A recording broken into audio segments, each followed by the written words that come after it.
अस्सलाम वालेकुम। आज की वीडियो एक यूरिक एसिड के मुतालिक है। यूरिक एसिड क्या है?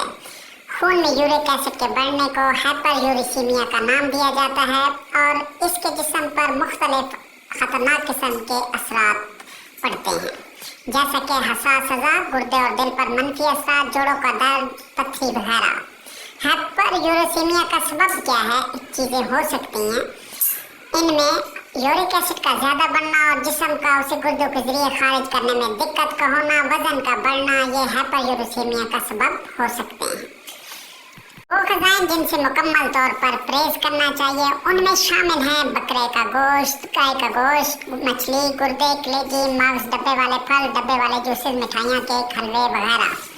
और वो ग़िज़ाएं जो कि कम मिकदार में ली जा सकती हैं, काले चने, मुर्गी का गोश्त, मछली, पनीर, लोबिया, खमीर, घी, मक्खन, नान और फूल गोभी वगैरह जो आसानी से खाई जा सकती हैं। दूध और दूध से बनी अशिया, हर किस्म के फल, हर किस्म की सब्जियां और दालें।